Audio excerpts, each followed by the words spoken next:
휴가를 나온 특전사 707 특임단의 여군이 한 시장을 방문하였다가 조폭들에게 핍박은 받는 상인들을 보게 되고 분노로 인하여 양아치 깡패들을 개박살내고 참교육해서 평화를 이루는 이야기입니다. 영상 시청 이전에 구독과 좋아요 부탁드리겠습니다. 저희에게 큰 도움이 됩니다. 부산의 하늘은 유난히 푸르렀다. 해운대의 쨍한 햇살이 아스팔트 위로 아지랑이를 피워 올리고 짭조름한 바다 내음이 도시의 활기찬 소음과 뒤섞여 강유진 준장의 폐부를 가득 채웠다. 그녀에게 부산은 단순한 고향이 아니었다. 앳된 소녀가 군인의 꿈을 키우던 곳, 땀과 눈물로 군복의 무게를 처음 실감했던 곳, 그리고 지금은 대한민국 육군 특수전사령부 제707 특수임무단 100호 부대를 이끄는 여단장으로서 잠시의 휴식을 위해 돌아온 안식처였다. 일주일간의 짧은 휴가는 눈 깜짝할 사이에 지나갔다. 이제는 다시 검은 베레모를 쓰고 별 하나가 빛나는 견장을 단 채 철저한 규율과 긴장의 세계로 돌아가야 할 시간이었다. 복귀를 앞둔 마지막 날 유진은 발걸음을 옮겨 해운대 시장의 후미진 골목으로 들어섰다. 목적지는 허름하지만 정겨운 간판을 내건 할매 돼지국밥집이었다. 30년 넘게 한자리를 지켜온 이곳은 그녀에게 어머니의 품과도 같은 곳이었다. 군인이셨던 아버지를 일찍 여의고 홀로 그녀를 키워낸 어머니가 돌아가신 후 주인 할머니인 박순자 씨는 유진에게 따뜻한 국밥 한 그릇으로 세상의 온기를 전해주곤 했다. 아이고, 우리 유진이 왔나? 가게 문을 열고 들어서자 뽀얀 국밥 김 너머로 주름진 얼굴에 한박 웃음을 지은 순자 할머니가 그녀를 맞았다. 가게 안은 구수하고 진한 돼지뼈 육수 냄새로 가득했다. 벌써 여러 테이블에 손님들이 앉아 뚝배기에서 피어오르는 김을 호호 불어가며 늦은 점심을 즐기고 있었다. 할머니 잘 지내셨어요? 더 건강해 보이시네요. 유진은 부드러운 미소를 지으며 순자의 거친 손을 맞잡았다. 군복을 벗고 사복 차림인 그녀는 매서운 지휘관의 모습 대신 영락없는 딸의 모습이었다. 무슨 건강은? 늙으면 골병밖에 더 있나. 그나저나 니는 와 이리 얼굴이 반쪽이 됐노. 나라 지키는 것도 좋지만 몸부터 챙겨야지. 걱정스러운 잔소리를 늘어놓으면서도 순자의 눈에는 자랑스러움과 대견함이 가득했다. 그녀는 유진을 가장 안쪽 주방이 잘 보이는 자리에 앉히고는 곧장 주방으로 향했다. 우리 강 장군님 오셨으니 제일 맛있는 부위로 듬뿍 내줘야지. 우렁찬 할머니의 목소리에 몇몇 손님들이 힐끗 유진을 쳐다보았다. 장군님이라는 호칭이 낯설면서도 젊은 여성을 향한 호칭이라는 사실에 의아한 표정들이었다. 유진은 쑥스러운 듯 작게 웃으며 고개를 숙였다. 잠시 후 뜨거운 김을 뿜어내는 뚝배기가 식탁 위에 놓였다. 뽀얀 국물 위에는 푸짐하게 썰린 수육과 다진 양념, 송송 썬 파가 먹음직스럽게 올라가 있었다. 유진은 새우젓으로 간을 맞추고 전구지 부추를 듬뿍 넣어 국밥을 한 숟갈 크게 떴다.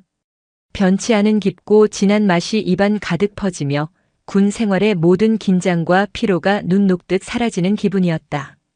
그녀는 어린 시절을 떠올렸다. 늘 흙먼지와 땀 냄새가 배어있던 아버지의 군복, 군인은 나라의 심장이다.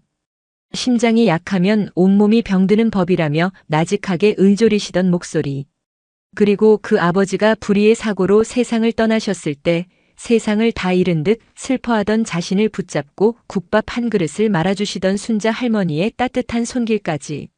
모든 것이 이 한 그릇에 녹아있는 듯 했다. 평화로운 식사는 그리 길지 않았다. 가게 문이 거칠게 열리며 왁자지껄한 소음과 함께 불길한 기운이 가게 안으로 쏟아져 들어왔다. 건장한 체격의 남자 대여섯 명이 우르르 몰려 들어왔다. 하나같이 값비싼 옷을 걸쳤지만 그 태도와 눈빛에서는 천박함과 위압감이 동시에 느껴졌다. 그들 중 가장 선두에 선 남자는 화려한 문신이 목까지 올라와 있었고 날카로운 눈매는 주변을 훑으며 먹잇감을 찾는 포식자 같았다. 어이 할망구, 오늘이 그날인 거 알지? 리더로 보이는 남자 마석철이 쩍 벌어진 어깨를 과시하며 순자 할머니에게 다가갔다. 그의 목소리는 가게의 모든 소음을 집어삼킬 만큼 위압적이었다. 식사를 하던 손님들의 수저 소리가 일순간 멎었다. 즐거운 담소는 사라지고 불안한 침묵이 가게 안을 짓눌렀다. 유진의 미간이 순간적으로 좁혀졌다. 국밥을 뜨던 숟가락을 내려놓은 그녀의 눈빛이 순식간에 날카롭게 변했다. 휴가 중인 민간인 강유진의 눈이 아니었다. 수많은 위기 상황을 겪으며 단련된 적을 식별하고 상황을 분석하는 707 특임단장 최서윤 준장의 눈빛이었다. 그녀는 조용히 상황을 주시했다. 저들은 시장 상인들을 괴롭히며 보호비 명목으로 돈을 뜯어내는 소위 조직폭력배임이 분명했다. 고향의 따뜻한 공기가 한순간에 더럽혀지는 순간이었다. 사장 오늘은 좀 봐주면 안 되겠나. 요즘 경기가 영 안 좋아서. 박순자 할머니의 목소리가 애처롭게 떨렸다. 그녀는 앞치마에 손을 문지르며 고개를 숙였다. 평생을 떳떳하게 땀 흘려 장사해온 노인의 얼굴에 두려움과 굴욕감이 서려 있었다. 마석철은 코웃음을 쳤다. 그는 보란듯이 빈 테이블에 다리를 꼬고 앉아 담배를 입에 물었다. 부하 중 하나가 재빨리 다가와 라이터 불을 붙여주었다.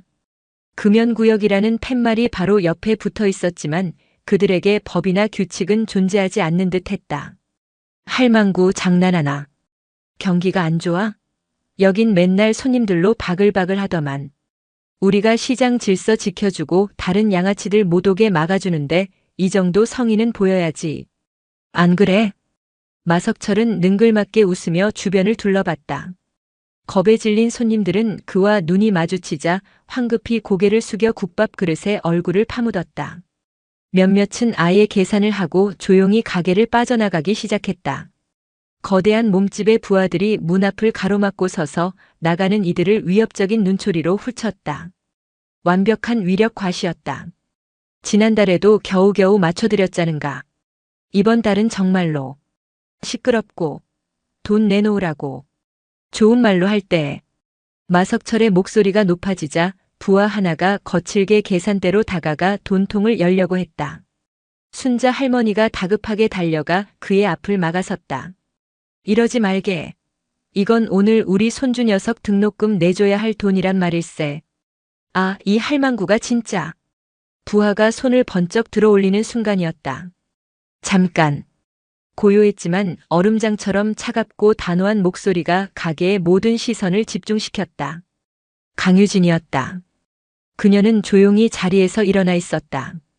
그녀의 눈은 분노로 불타오르기보다 오히려 극한의 냉정함으로 가라앉아 있었다. 마석철과 그의 무리들의 시선이 일제히 유진에게로 향했다. 처음에는 그저 끼어들기 좋아하는 젊은 여자인가 싶었다. 하지만 곧 그들은 유진의 옷차림을 보고 실소를 터뜨렸다. 비록 사복이었지만 그녀의 짧은 머리와 다부진 체격, 그리고 무엇보다 몸에 밴 듯한 절도 있는 자세는 누가 봐도 군인의 그것이었다. 뭐야, 이 계집애는? 군발이? 마석철이 비릿한 웃음을 흘리며 유진에게 다가왔다. 그는 위아래로 그녀를 훑어보며 노골적으로 비웃었다. 요즘은 여자들도 군대 가서 총싸움 놀이하나? 이야, 군대가 아주 어린이 놀이터가 다 됐네. 안 그래, 얘들아? 크하하. 주변의 부하들이 저질스러운 웃음을 터뜨렸다. 그들의 시선에는 경멸과 함께 음흉한 욕망이 뒤섞여 있었다. 어디 부대 소속인데? 취사병? 아니면 행정병? 설마 PX병은 아니겠지? 오빠들한테 맛있는 거라도 좀 싸게 팔아줄 수 있나? 성희롱이 섞인 조롱이 이어졌다. 그러나 유진의 표정에는 미동도 없었다. 그녀는 마석철의 눈을 정면으로 응시하며 나직하게 말했다. 지금 당신들의 행동은 명백한 불법입니다. 공갈, 협박, 업무 방해에 해당하며 금연구역 내 흡연은 과태료 부과 대상입니다.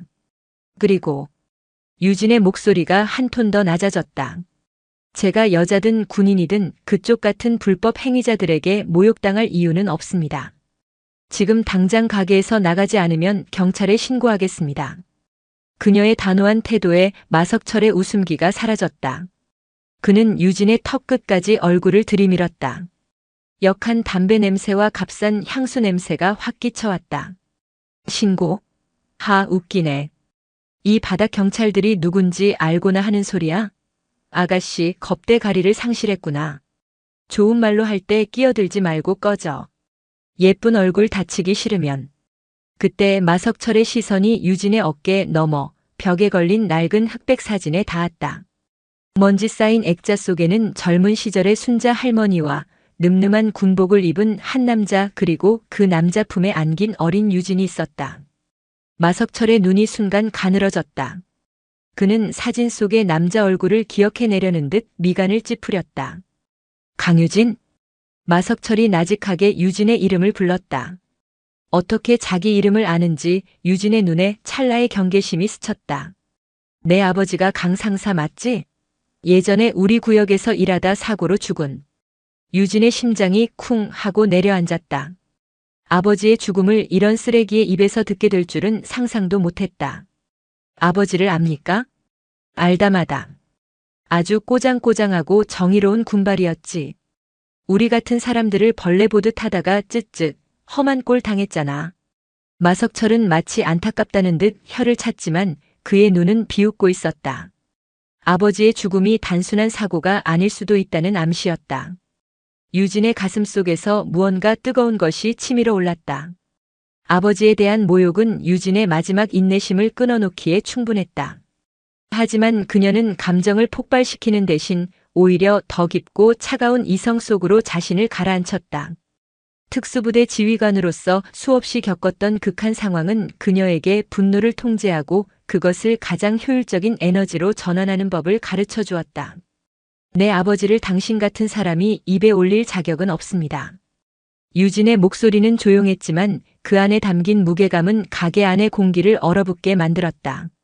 마석철은 그녀의 그런 태도가 오히려 더 자존심을 상하게 하는 듯 얼굴을 흉악하게 일그러뜨렸다. 이게 진짜 죽고 싶어서 환장했나? 그는 유진의 뺨을 향해 손가락을 뻗었다. 그리고는 모욕적인 의도를 가득 담아 손가락 끝으로 그녀의 뺨을 툭툭 가볍게 쳤다. 얼굴 반반한 거 믿고 까부는 모양인데 군복 입었다고 뭐라도 된 것 같아? 대답해봐. 찰나의 정적. 유진의 눈빛이 변했다. 이전까지의 냉정함이 칼날 같은 살기로 바뀌는 순간이었다. 그녀의 몸은 여전히 미동도 없었지만 그녀를 중심으로 한 공간 전체가 왜곡되는 듯한 착각을 불러일으킬 정도의 엄청난 기세가 뿜어져 나왔다. 마석철의 뺨을 치던 손가락이 허공에서 멈칫했다. 짐승 같은 본능이 눈앞의 여자가 보통 내기가 아님을 경고하고 있었다. 유진은 고개를 아주 살짝 기울이며 자신의 뺨에 닿았던 그의 손가락을 서늘하게 내려다보았다. 그리고는 다시 마석철의 눈을 정면으로 바라보았다. 당신은 지금 넘지 말아야 할 선을 넘었습니다. 그 말이 끝나기 무섭게 유진은 자신의 어깨에 메고 있던 작은 크로스백을 옆 테이블에 조용히 내려놓았다. 그 사소한 움직임 하나하나에 군더더기가 없었다. 마치 잘 짜인 의식을 치르듯 그녀는 다음 행동을 이어갔다. 그녀는 천천히 자신의 사복 재킷 소매를 걷어 올렸다. 훈련으로 다져진 단단하고 매끄러운 팔뚝이 드러났다. 그 위에는 희미하지만 날카로운 흉터 자국들이 그녀가 걸어온 길을 증명하고 있었다. 그리고는 아무도 예상치 못한 행동을 했다. 그녀는 자신의 머리에 쓰고 있던 평범해 보이는 검은색 베레모를 고쳐 썼다. 군인이 아닌 이상 그 의미를 알 수 없는 행동이었지만 극악 잡힌 움직임에는 범접할 수 없는 위험이 서려 있었다. 마지막으로 경고합니다. 지금이라도 무릎 꿇고 이분께 사과하고 당장 이 가게에서 떠나십시오. 그러면 민간인 신분으로 당신들을 용서할 마지막 기회를 주겠습니다. 그녀의 제안은 자비라기보다는 최후 통첩에 가까웠다. 민간인? 용서? 푸하하. 마석철은 유진의 말이 너무나 어이가 없다는 듯이 폭소를 터뜨렸다. 긴장이 최고조에 달했던 분위기가 그의 웃음소리에 잠시 풀어지는 듯 했다. 부하들도 따라 웃기 시작했다. 야, 내가 지금 헛것을 들었냐? 이 계집애가 우리한테 용서를 해준대. 미치겠네, 진짜. 야, 아가씨. 내가 뭔데? 뭐 국방부 장관이라도 되냐? 마석철은 웃음을 그치고 다시 유진에게 다가섰다. 이번에는 아예 그녀의 어깨를 밀치며 위협했다. 내 아비처럼 되고 싶지 않으면 당장 눈앞에서 사라져. 하나, 둘. 그가 셋을 외치기 전이었다. 유진은 더 이상 그에게 어떤 말도 하지 않았다. 대신 그녀는 재킷 가슴팍에 달린 작은 브로치를 떼어냈다. 그것은 평범한 액세서리가 아니었다. 대한민국 육군 장교의 약식 정복이나 근무복에 부착하는 작지만 선명한 다이아몬드 형태의 계급장이었다. 그리고 그 계급장 위에는 은색 무궁화 봉오리 위에 작은 별 하나가 영롱하게 빛나고 있었다. 준장. 장군을 의미하는 별이었다. 마석철의 눈이 휘둥그레졌다. 그는 군대에 대해 잘 알지 못했지만 별이 무엇을 의미하는지는 본능적으로 알고 있었다. 사단장, 여단장급 지휘관에게만 주어지는 하늘과도 같은 계급. 그의 부하들 중 군 복무를 마친 몇몇은 얼굴이 새하얗게 질리기 시작했다. 유진은 그 계급장을 마석철의 눈앞에 보여주듯 자신의 재킷 옷깃에 다시 정확하게 부착했다. 그리고는 나직하고도 분명한 목소리로 가게 안의 모든 사람이 들을 수 있도록 선언했다. 대한민국 육군 특수전사령부 제707 특수임무단장 준장 강유진이다. 그녀의 목소리는 더 이상 한 명의 여성이 아니었다. 그것은 국가 그 자체의 무게를 담은 서슬퍼런 강철의 목소리였다. 지금부터 현 시간부로 당신들을 민간인에 대한 공갈, 협박, 폭행 및 군인에 대한 모욕죄 현행범으로 체포한다. 저항은 불허한다. 모두 제자리에 부동자세. 그녀의 선언은 판결과도 같았다. 방금 전까지 유진을 희롱하고 비웃던 마석철과 그의 무리들의 얼굴에서 웃음기가 완전히 사라졌다. 그 자리에는 믿을 수 없다는 경악과 상황을 파악한 뒤 밀려오는 원초적인 공포가 자리 잡았다. 가게 안은 숨소리 하나 들리지 않는 정적에 휩싸였다. 오직 뚝배기에서 피어오르던 김만이 허공으로 흩어지고 있었다. 폭풍이 몰아치기 직전의 고요함이었다. 한 명의 여군 장성이 도시의 암적인 존재들을 상대로 내린 준엄한 심판의 서막이었다. 시간이 멈춘 듯 했다. 강유진 준장의 선언은 소리 없는 폭탄처럼 가게 안의 모든 것을 압도했다. 준장이라는 단어, 그리고 그녀의 옷깃에서 조용히 빛나는 별. 그 두 가지 요소가 만들어내는 무게감은 건장한 산의 여섯이 뿜어내던 위압감을 한순간에 종이 호랑이로 만들어버렸다. 가장 먼저 반응한 것은 마석철의 부하들 중 군필자들이었다. 그들의 얼굴은 공포 그 자체였다. 대한민국에서 군대는 신성불가침의 영역이었고 그 정점에 있는 장군은 현역 시절 마주치는 것조차 불가능한 구름 위의 존재였다. 그런데 지금 자신들이 온갖 희롱과 모욕을 퍼부었던 여성이 바로 그 장군이었다. 그것도 그냥 장군이 아니라 이름만 들어도 몸서리 쳐지는 대한민국 최정예 특수부대 707 특임단의 지휘관이었다. 707 백호부대. 한 부하의 머릿속에 전설처럼 떠돌던 부대의 이름이 스쳤다. 대테러, 요인 암살, 적진 침투 등 국가가 가장 위험한 임무를 맡기는 인간 병기들의 집단. 그곳의 지휘관이라면 눈앞의 상황은 설명이 가능했다. 저 얼음장 같은 기세, 한치의 흔들림도 없는 자세, 모든 것을 꿰뚫어보는 듯한 눈빛. 모든 것이 맞아떨어졌다. 그들의 다리가 사시나무처럼 떨리기 시작했다. 방금 전까지 상대를 잡아먹을 듯이 굴던 기세는 온데간데 없었다. 유일하게 현실을 부정하는 것은 마석철이었다. 그는 군 면제자였다. 군대의 생리나 장군의 무게감을 피부로 알지 못했다. 그의 머릿속은 오직 어떻게 저 어린 계집애가 별을 달 수 있나? 라는 불신과 자신의 권위가 무너졌다는 분노로 가득 찼다. 그게 개뻥치지 마. 내가 뭔데 준장이야. 그거 어디서 훔친 거 아냐? 신분증 까봐. 마석철이 마지막 자존심을 걸고 악을 썼다. 하지만 그 목소리는 이미 심하게 떨리고 있었다. 그의 본능 또한 눈앞의 여자가 내뿜는 기운이 진짜라는 것을, 자신이 지금 거대한 무언가를 잘못 건드렸다는 것을 비상벨처럼 울려대고 있었다. 유진은 그의 발악에 대꾸할 가치를 느끼지 못했다. 그녀는 대신 가장 가까이에 있던 부하를 향해 고개를 돌렸다. 시선이 마주친 순간 부하는 헉 하는 비명과 함께 자기도 모르게 부동자세를 취했다. 군에서 제대했음에도 불구하고 몸이 기억하는 절대자에 대한 복종이었다. 군번이 어떻게 되지? 예. 저는 13군번입니다. 계급은 1병 만기 전역했습니다. 부하는 거의 울먹이며 대답했다. 유진의 시선이 다른 부하에게로 향했다. 그 역시 파랗게 질린 얼굴로 자신의 군번과 계급을 외쳤다. 코미디 같은 상황이었지만 가게 안에 그 누구도 웃지 못했다. 유진은 다시 마석철을 바라보았다. 보다시피 내 부하가 아니더라도 군인에게 별은 그런 의미다. 당신이 함부로 모욕하고 희롱하고 폭행하려 했던 사람이 어떤 존재인지 이제 알겠나? 그녀의 시선은 마석철을 지나 겁에 질린 순자 할머니와 손님들에게 잠시 머물렀다.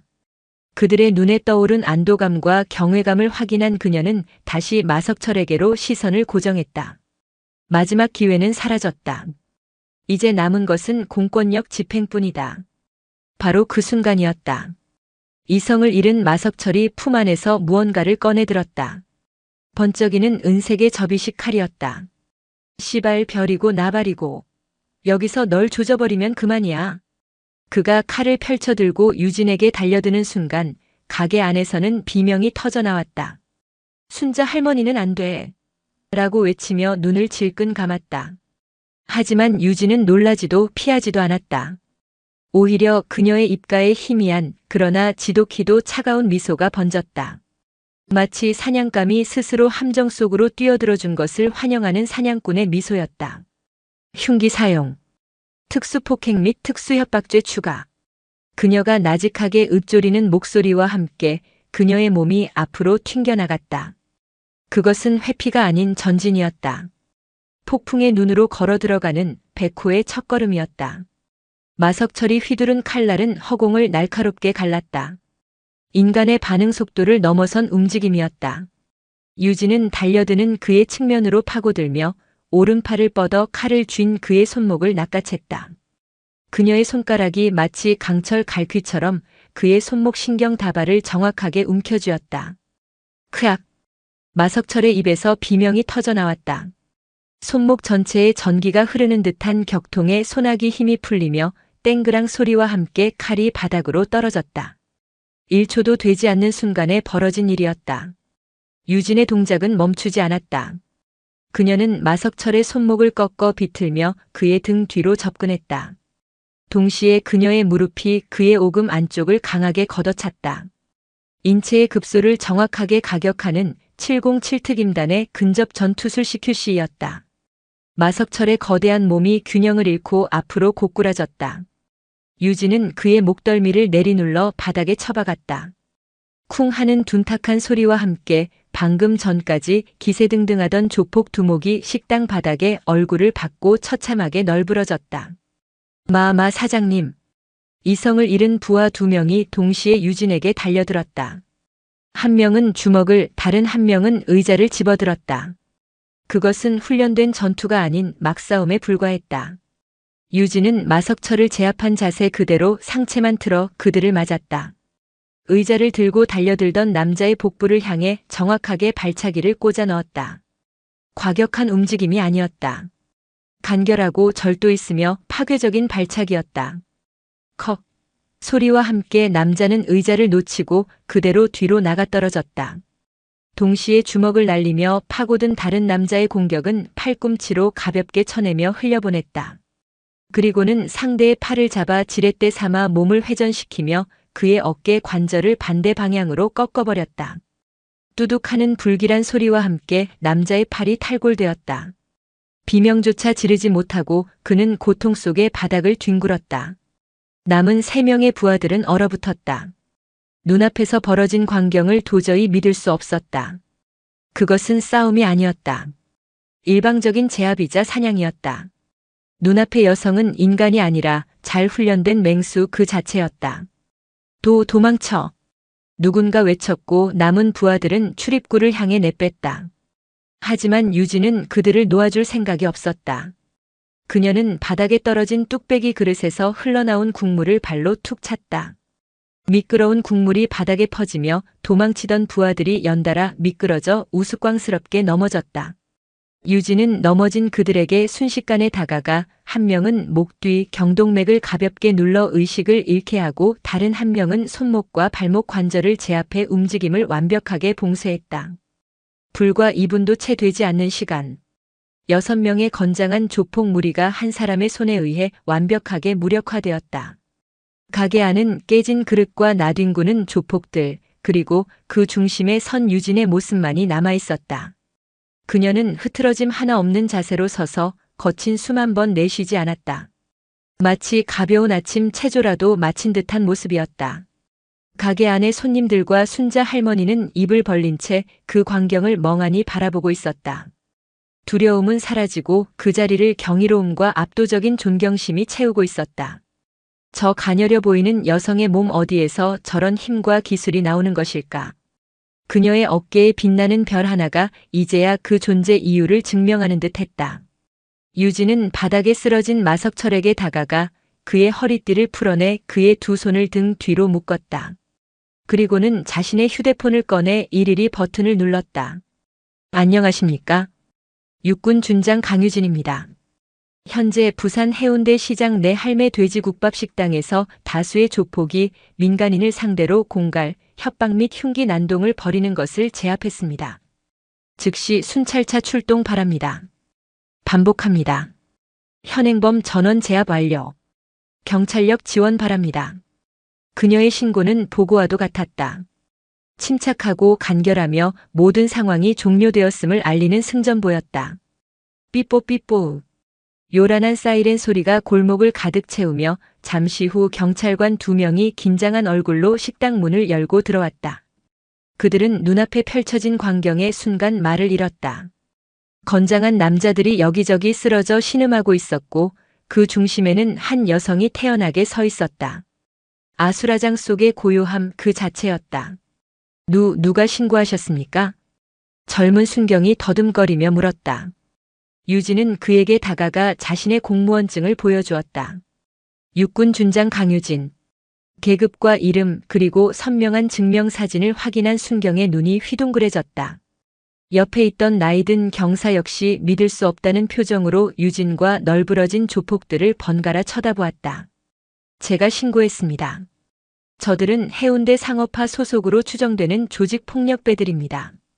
보호비 명목으로 금품을 갈취하려 했고 주범인 마석철은 흉기를 사용하여 저항했습니다. 전원 현행범으로 인계합니다. 유진은 사건의 개요를 군더더기 없이 요약했다. 그녀의 보고를 듣는 경찰들의 표정은 존경과 경외로 물들었다. 특히 젊은 순경은 어릴 적 영웅을 만난 소년 같은 눈빛으로 유진을 바라보았다. 곧이어 지원 병력이 도착하고 마석철과 그의 부하들은 수갑이 채워진 채 줄줄이 끌려나갔다. 마석철은 경찰차에 타기 직전 유진을 돌아보며 증오와 살기가 가득한 눈빛을 보냈다. 이걸로 끝났다고 생각하지 마라. 그의 눈빛은 그렇게 말하고 있었다. 유진은 그 시선을 피하지 않고 묵묵히 받아냈다. 그녀에게 그 정도의 협박은 일상적인 소음에 불과했다. 경찰들이 현장 조사를 하는 동안 가게 구석에 숨어있던 한 젊은 손님이 떨리는 손으로 휴대폰 영상을 경찰에게 증거로 제출했다.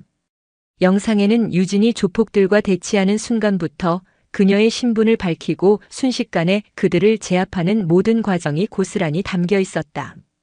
할머니 괜찮으십니까? 놀라게 해드려서 죄송합니다.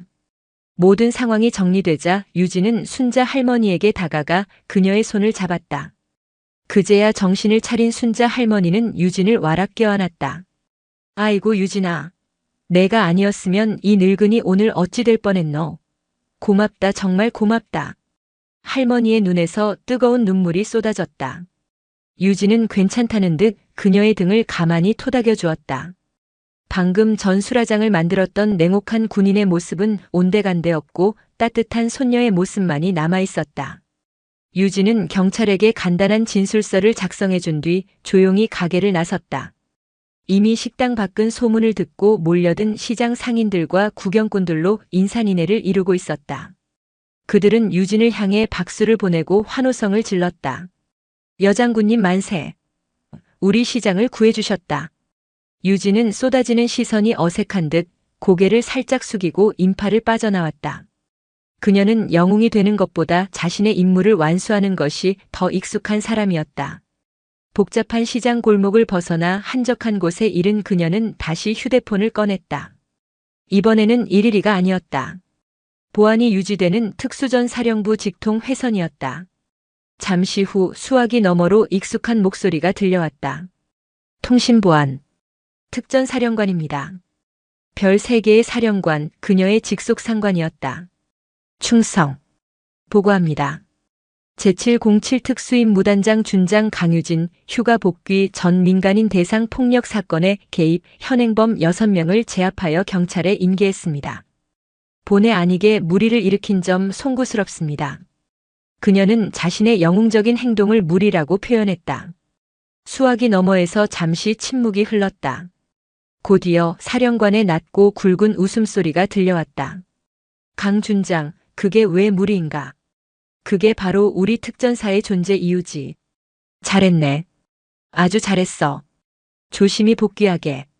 짧은 통화였지만 유진은 비로소 마음이 놓이는 것을 느꼈다. 하지만 그녀는 알고 있었다.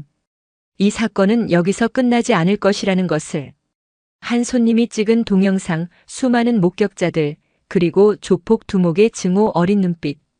이 모든 것은 앞으로 불어닥칠 거대한 파문의 시작에 불과했다. 그녀의 휴가는 끝났지만 진짜 싸움은 이제부터 시작될 것만 같았다. 사건 다음 날 대한민국은 한 여군 장성의 이야기로 들끓었다. 한 손님이 촬영한 짧은 동영상은 해운대 여장군 조폭 일망타진이라는 제목으로 인터넷을 통해 삽시간에 퍼져나갔다. 영상은 다소 흔들리고 화질이 좋지 않았지만 그 안에 담긴 내용은 너무나도 선명하고 극적이었다. 영상 속에서 차분하지만 단호한 목소리로 자신의 신분을 밝히는 강유진 준장의 모습, 그녀의 옷깃에 달린 별 계급장이 클로즈업되는 순간, 그리고 눈 깜짝할 사이에 흉기를 든 조폭을 포함한 무리를 완벽하게 제압하는 장면은 한 편의 영화와도 같았다. 사람들은 열광했다. 부패하고 나약한 공권력에 실망했던 대중에게 불의의 정면으로 맞서 싸우는 참된 군인의 등장은 카타르시스 그 자체였다. 주요 뉴스 채널들은 저녁 메인 뉴스의 톱 기사로 이 사건을 다루었다. 할매 돼지국밥집은 순식간에 전국의 명소가 되었고 기자들이 가게 앞에 진을 쳤다. 박순자 할머니는 어리둥절한 얼굴로 인터뷰에 응하며 눈물을 글썽인 채 우리 유진이가 시장을 살렸다고 연신 이야기했다. 해운대 시장은 활기로 넘쳐났다. 상업화라는 암적인 존재가 사라지자 상인들은 비로소 안도의 한숨을 내쉬었고 많은 시민이 영웅의 단골집 국밥 맛을 보겠다며 시장으로 몰려들었다. 한편 파문의 중심인 강유진 준장은 부대로 복귀해 있었다. 부대 정문을 통과하는 순간 그녀는 다시 707 특수임 무단장으로 돌아왔다. 외부의 소란과는 달리 백호부대 내부는 언제나처럼 고요하고 긴장감이 넘쳤다.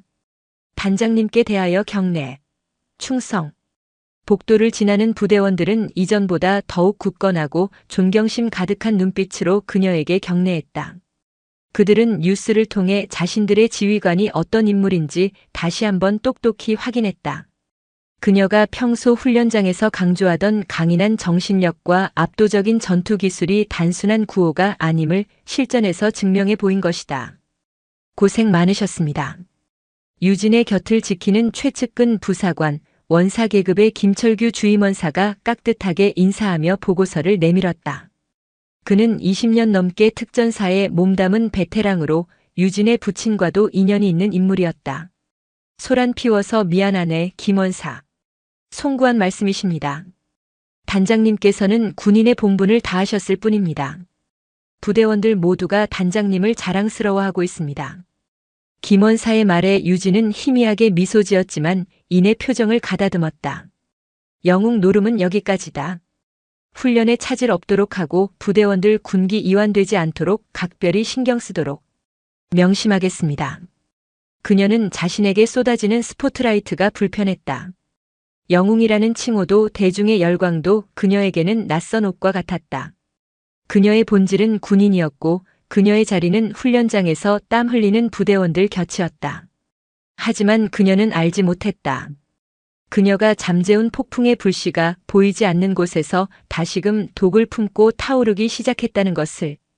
구속된 지 불과 사흘 만에 마석철이 풀려났다.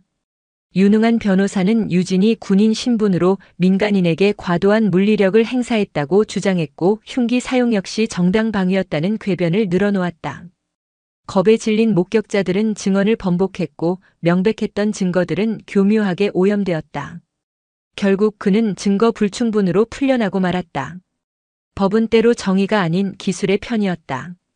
자유의 몸이 된 마석철의 눈은 증오로 이글거렸다. 강유진 때문에 그는 모든 것을 잃었다. 조직은 와해되었고 전 국민적인 조롱거리로 전락했다. 무엇보다 그의 자존심이 산산조각 났다. 그는 복수를 맹세했다. 강유진 그년 때문에 내 인생이 끝났어. 절대로 용서 못해. 그는 자신의 아지트에서 으르렁거렸다. 하지만 정면 대결은 불가능하다는 것을 이제는 알고 있었다. 그녀는 인간의 범주를 넘어선 존재였다. 그렇다면 다른 방법을 찾아야 했다. 가장 비겁하고 가장 치졸하며 그녀가 가장 고통스러워할 방법을. 그의 머릿속에 한 사람의 얼굴이 떠올랐다. 할매 돼지국밥집의 주인 박순자 할머니. 유진이 그토록 지키려 했던 그녀의 약점처럼 보이는 존재였다. 그래, 그녀를 직접 건드릴 필요는 없지. 그년이 소중하게 여기는 걸 하나씩 부숴버리면 돼. 마석철은 비열한 미소를 지었다. 그는 며칠에 걸쳐 시장 주변을 맴돌며 박순자 할머니와 국밥집의 동태를 살폈다. 할머니는 이른 새벽에 홀로 가게에 나와 재료를 준비했고 밤늦게 혼자 귀가했다. 경계는 허술했다. 그는 복수를 실행할 완벽한 계획을 세우기 시작했다. 한편 김철규 주임원사의 정보망에도 마석철의 석방 소식이 들어왔다. 그는 즉시 유진에게 이 사실을 보고했다. 단장님, 마석철이 풀려났다고 합니다. 변호사를 잘 써서 빠져나온 모양입니다. 서류를 검토하던 유진의 손이 잠시 멈췄다. 그녀는 예상했다는 듯 담담한 표정이었다. 알겠다. 민간인 신분이니 우리가 먼저 조치를 취할 수는 없겠지. 예의주시하도록. 하지만 단장님, 놈이 앙심을 품고 무슨 짓을 할지 모릅니다. 특히 단장님 개인이나 주변인에게 위해를 가할 수도 있습니다. 김원사는 주변인이라는 단어에 힘을 주어 말했다. 그 역시 박순자 할머니의 존재를 알고 있었다. 걱정하지 마라, 김원사. 그는 내게 아무것도 할 수 없어. 유진은 단호하게 말했지만 김원사는 그녀의 눈에 스치는 아주 찰나의 우려를 놓치지 않았다. 단장으로서의 강인함 뒤에 숨겨진 한 인간으로서의 고뇌였다. 그는 조용히 경례하고 방을 나섰다. 하지만 그의 마음은 무거웠다. 이대로 지켜보고만 있을 수는 없었다. 그는 결심했다. 단장님이 모르는 방패가 되어드리기로. 김철규 주임원사는 혼자 움직이지 않았다. 그는 유진이 가장 신뢰하는 부사관 2명을 조용히 불렀다. 특수수색 및 침투 훈련 교관인 박 중사와 폭발물 처리 및 정보 분석 전문가인 이 중사였다. 상황은 들었을 거다. 마석철 그놈이 풀려났다. 김원사의 말에 두 사람의 표정이 굳어졌다. 단장님께서는 공식적으로 움직일 수 없는 입장이시다. 군인이 민간인을 사찰하거나 위협할 수는 없으니까. 하지만 우리는 다르다. 김원사는 낮은 목소리로 말을 이었다. 이것은 명령이 아니다. 공식적인 임무도 아니다. 하지만 우리 지휘관을, 우리 백호 부대의 명예를 저런 쓰레기에게 더럽혀지게 둘 수는 없다. 퇴근 후 비번 시간을 이용해서 단장님의 보이지 않는 경호를 시작한다. 할 사람만 자원해라. 박 중사와 이 중사는 한치의 망설임도 없이 대답했다. 하겠습니다. 당연히 해야 할 일입니다. 그날 밤부터 707 특임단의 최정예 요원들로 구성된 비공식 경호팀이 움직이기 시작했다. 그들은 유령처럼 움직였다. 최첨단 장비를 이용해 마석철의 통신을 감청하고 전문적인 미행 기술로 그의 모든 동선을 파악했다. 마석철이 복수를 위해 사람을 고용하고 박순자 할머니의 가게의 방화를 계획하고 있다는 끔찍한 사실을 알아내는 데는 오랜 시간이 걸리지 않았다. 디데이는 이틀 후 새벽. 마석철은 인적이 드문 시간을 노려 가게에 불을 지르고 마치 전기 합선으로 인한 화재처럼 위장할 계획이었다. 모든 정보를 파악한 김원사는 갈등했다. 이 사실을 유진에게 보고해야 하는가? 하지만 보고하는 순간 그녀는 공식적인 절차를 밟으려 할 것이고 그 과정에서 마석철이 눈치채고 도망갈 수도 있었다. 확실한 물증을 잡아 현장에서 완벽하게 끝내야 했다. 결전의 날 새벽, 마석철과 그의 새로운 부하 2명이 기름통을 들고 할매 돼지국밥집이 있는 어두운 골목으로 들어섰다. 주변에 아무도 없음을 확인한 그들이 가게 셔터에 기름을 뿌리려는 순간이었다. 어둠 속에서 3개의 그림자가 소리 없이 나타났다. 김원사, 박중사, 이중사였다. 마석철. 내 놈의 악행은 여기까지다. 김원사의 나직한 목소리에 마석철은 기겁하며 뒤를 돌아봤다. 하지만 그가 반응하기도 전에 박중사와 이중사가 번개처럼 움직였다. 군용 대검을 다루듯 맨손으로 상대를 제압하는 그들의 움직임은 예술에 가까웠다. 마석철의 부하들은 비명 한 번 제대로 지르지 못하고 순식간에 제압되었다. 마석철은 공포에 질려 도망치려 했지만 김원사가 그의 앞을 막아섰다. 내 상대는 나다, 이 버러지 같은 놈. 김원사는 유진처럼 화려한 기술을 쓰지 않았다. 하지만 20년 특전사 경력이 응축된 그의 주먹은 그 자체로 흉기였다. 몇 차례의 간결한 타격에 마석철은 피를 토하며 바닥에 쓰러졌다. 이 중사는 이 모든 과정을 고성능 캠코더로 녹화하고 있었다. 완벽한 증거였다. 그때 골목 저편에서 익숙한 목소리가 들려왔다. 김원사 거기까지. 강유진 준장이었다. 그녀는 팔짱을 낀 채 어둠 속에서 걸어 나오고 있었다. 그녀의 눈은 모든 것을 알고 있다는 듯 깊고 고요했다. 보고 없이 독단적으로 행동한 건가? 송구합니다. 하지만 단장님을 지켜드리고 싶었습니다. 김원사가 고개를 숙였다.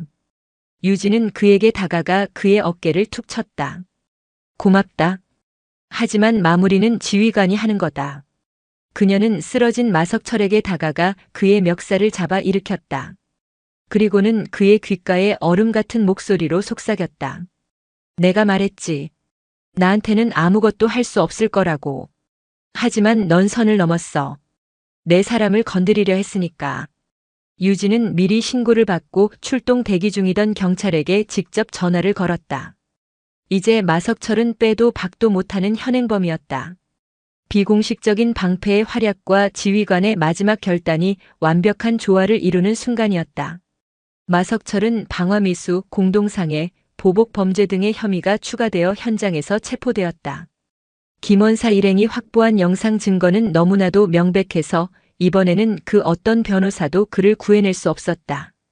그는 법의 가장 엄중한 심판을 받게 될 운명이었다. 사건이 완전히 종결된 후 유진은 다시 한번 휴가를 내어 부산으로 향했다. 그녀의 발걸음은 다시 할매 돼지국밥으로 향했다.